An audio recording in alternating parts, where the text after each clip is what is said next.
आधुनिकता के दौर में जब बच्चे मोबाइल, गेम्स और स्क्रीन की चकाचौंध में उलझते नजर आते हैं, उसी दौर में चुरू के लव्य और परीक्षित महज 10 और 7 साल की उम्र में हमें हमारी संस्कृति, हमारे धर्म, हमारे मूल्यों की याद दिला देते हैं। क्यों हम ऐसा कह रहे हैं, एक रिपोर्ट दिखाते हैं।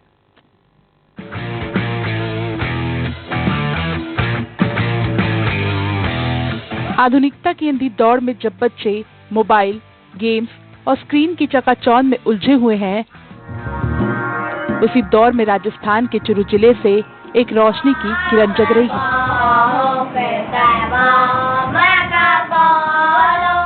एक ऐसी किरण जो हमें हमारी जड़ों की याद दिला रही है, हमारी संस्कृति, हमारे धर्म और हमारे मूल्यों की।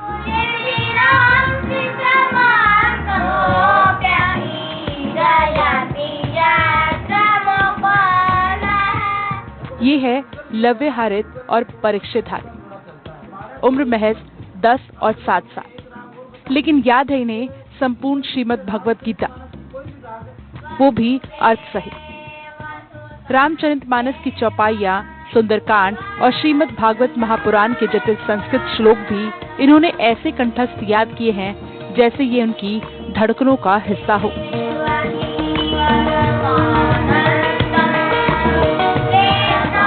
मधुर स्वरों में जब ये भाई गीता के श्लोकों का गान करते हैं तो सुनने वाले मंत्रमुग्ध रह जाते हैं। आज की पीढ़ी के लिए जहां मोबाइल मनोरंजन है, वहीं लव्य और परीक्षित के लिए धर्म ग्रंथ ही जीवन का आनंद है। श्रीमद् भगवत गीता की रुचि हमारे पिताजी ने हमें दी। अच्छा, क्या बोलते हैं पिताजी? हैं? पिताजी क्या बोलते हैं? कि श्रीमद् भगवत गीता का पाठ कर ले और तुझे याद हो जाएगी। पाठ करते करते हमें याद होगी। तो मोबाइल चलाने का मन नहीं होता आपको? चलाते हैं मोबाइल? क्यों? क्योंकि हमारे 2 इनपुट डिवाइस होते हैं, कान और आँख, और इनमें जो भी हम आँख में जो डालेंगे वो कान में डालेंगे, वो सब स्टोर होगा और वो हमारी दिमाग में जाएगा। दिमाग है कंप्यूटर, और दिमाग से ही हमारे वो ही मुंह से निकलेगा। तो लव्य भाई, आपकी उम्र में तो बच्चे वो पबजी खेलते हैं, आप नहीं खेलते पबजी? नहीं, पबजी जानता ही नहीं मैं क्या। अच्छा, जानते नहीं आप? अच्छा, पूरे दिन भर की प्रक्रिया क्या रहती है? दिन से कितनी देर तक आप पढ़ते हो भगवत गीता है या फिर जो ग्रंथ वगैरह? मैं कम से कम 15 आधी घंटा 15 मिनट आधी घंटा से पढ़ लेता हूँ। अच्छा, आपका फेवरेट श्लोक कौन सा है? फेवरेट श्लोक कर्मण्येवाधिकारस्ते मा फलेषु कदाचन मा कर्म फल हेतुर्भुर् मा ते संगोऽस्त्व कर्मणि। इसका अर्थ? देखो, इसका अर्थ है कि कर्म करते जाओ, उसके फल का नहीं सोचना।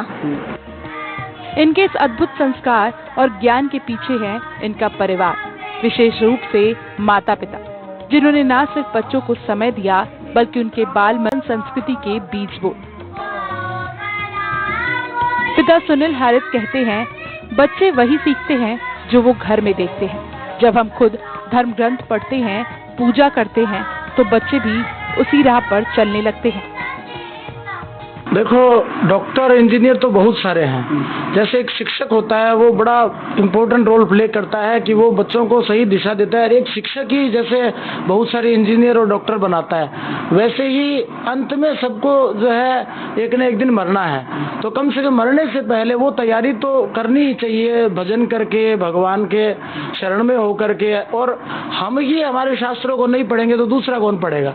आप किसी भी धर्म को ले लीजिए, चाहे इस्लाम को ले लीजिए, वो अपना ग्रंथ जानते हैं, चाहे क्रिश्चियन को ले लीजिए, वो अपना ग्रंथ बाइबल जानते हैं, चाहे आप और किसी धर्म को ले लीजिए, बौद्ध को ले लीजिए, सभी अपने अपने धर्म ग्रंथों के बारे में जानकारी रखते हैं। तो देखने को मिलता है कि छोटी उम्र में बच्चे हैं वो गलत रास्ते पे चले जाते हैं, आत्महत्या जैसे कदम उठा लेते हैं। इसकी वजह ये ज़्यादा तनाव है बच्चों के ऊपर, अपनी संस्कृति से बच्चे कट रहे हैं, इसी वजह से ये सब घटनाएं बढ़ रही है। निश्चित रूप से ये बात सही है। देखो, सीखने की आयु है बचपन की। अब माता पिता की समस्या ये है कि माताजी मोबाइल अलग चलाती, पिताजी अलग चलाते हैं, और बच्चे चीं ना करे तो उनको मोबाइल दे देते हैं। तो जो सीखने की आयु है उसमें तो दे दिया मोबाइल, तो फिर वो सीखेंगे कब? और मोबाइल में तो सारी इसी तरह की एग्रेसिव घटना है। आप कोई भी पिक्चर उठा के देख लीजिए, वो शराब, बीड़ी, सिगरेट पीना और इस तरह के कार्य करते हैं। अब बच्चे लगातार वो देखेंगे तो वही उनके मस्तिष्क में इकट्ठा होता जाएगा। लव्य और परीक्षित के शिक्षक अनुराग मिश्र कहते हैं, ये दोनों बालक आज की पीढ़ी के लिए प्रेरणा स्रोत है। पहले दादा नानी की कहानियां बच्चों को संस्कृति से जोड़ती थी, पर अब टेक्नोलॉजी ने वो स्थान छीन लिया है। ऐसे में ये उपलब्धि बहुत विशेष है। इसकी प्रेरणा तो इनको पिताश्री से मिली है। इनके पिता भी विलक्षण प्रतिभा के धनी हैं, तो वही प्रतिभा इन बच्चों में आ गई। स्कूल ने तो इनको मोटिवेट किया कि आपको आगे बढ़ना है, और इनके भविष्य के लिए हम नई नई योजनाएं बनाते रहते हैं। इनके पिता मुझे बताते रहते हैं कि सर आप इनको थोड़ा और मोटिवेट करें। मैं इनको मोटिवेट करता रहता हूँ। लेकिन ये बच्चे जो हैं वो अन्य बच्चों से भिन्न है, क्योंकि इतनी स्मृति मैंने अन्य बच्चों में देख भी नहीं पाता। सर, वर्तमान परिस्थितियों की बात करते तो हमारे जो बच्चे हैं, जो पीढ़ी हमारी, वो हमारी संस्कृति से कट रही है। इसके पीछे मुख्य वजह क्या है? देखो, एक तो माता पिता के पास में बच्चों के लिए समय नहीं है।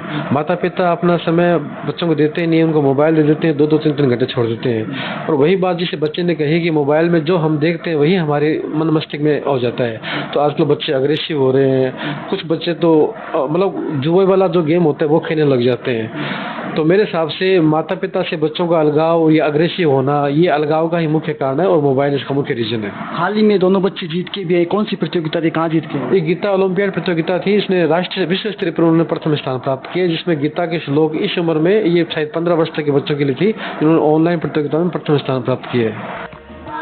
ये दोनों भाई रोजाना धर्म ग्रंथों का अध्ययन करते हैं, मोबाइल से दूर रहते हैं और अपने दिन की शुरुआत श्लोकों से करते हैं। हाल ही में दोनों ने दिल्ली में हुए अंतर्राष्ट्रीय गीता ओलंपियाड में विश्व स्तर पर पहला स्थान हासिल किया। इतना ही नहीं, अयोध्या पब्लिकेशन द्वारा आयोजित वर्ल्ड हनुमान चैंपियनशिप में अंग्रेजी मीडियम में 100 में से 100 अंक प्राप्त कर सर्वोच्च स्थान प्राप्त किया। क्या क्या आता है आपको? गीता, अच्छा, और रामायण अच्छा, और सुंदरकांड। अच्छा, गीता जी की कोई श्लोक याद है आपको? बताना। मन मना भाव भक्तो मद्याजी मानमस्कुरु मामे वैशसे युक्तैव। अच्छा, क्या अर्थ है इसका? मन मना भाव भक्तो, मेरे में मन लगाओ। अच्छा, भगवान में मन लगाओ। अच्छा, रामायण जी की चौपाइयाँ भी आती है आपको? मम्मी पापा को परेशान भी करते हो क्या फोन के लिए? नहीं करते? अच्छा, भगवान को कैसे प्राप्त किया जा सकता है? भजन करने से। भजन करने से। और भजन करने से। और कैसे प्राप्त किया जा सकता है? राम जी का नाम लेने से। अच्छा, गीता जी हमें क्या सिखाती है? गीता जी, हाँ। गीता जी हमें ज्ञान, कर्म, अच्छा, भक्ति। अच्छा, भक्ति सिखाती है। आज जब समाज में तनाव, हिंसा और आत्महत्या की घटनाएं बढ़ रही है, जब नैतिक मूल्य बिखर रहे हैं, तब ये दोनों भाई हमें सिखाते हैं कि आध्यात्मिकता ही जीवन का संतुलन है। लव्य और परीक्षित मानते हैं कि हमें गर्व होना चाहिए कि हम उस संस्कृति से जुड़े हैं जो सभी को अच्छाई का मार्ग दिखाती है। धर्म कोई बोझ नहीं, ये जीवन जीने की कला है। अच्छा, भगवत प्राप्ति कैसे हो सकती है? भगवत प्राप्ति, भगवान का भजन करने से भगवत प्राप्ति हो सकती है।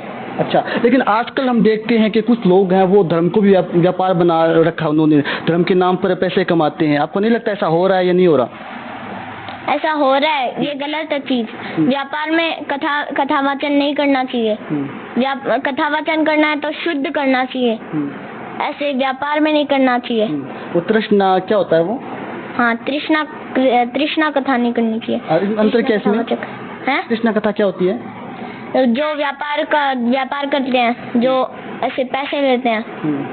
अच्छा, गीता जी का सार क्या है? सार हमें समझे तो गीता जी का सार क्या है? गीता जी का सार है सर्वधर्मान् परित्यज्य मामेकं शरणं व्रज अहं त्वा सर्वपापेभ्यो मोक्षयिष्यामि मा शुचः।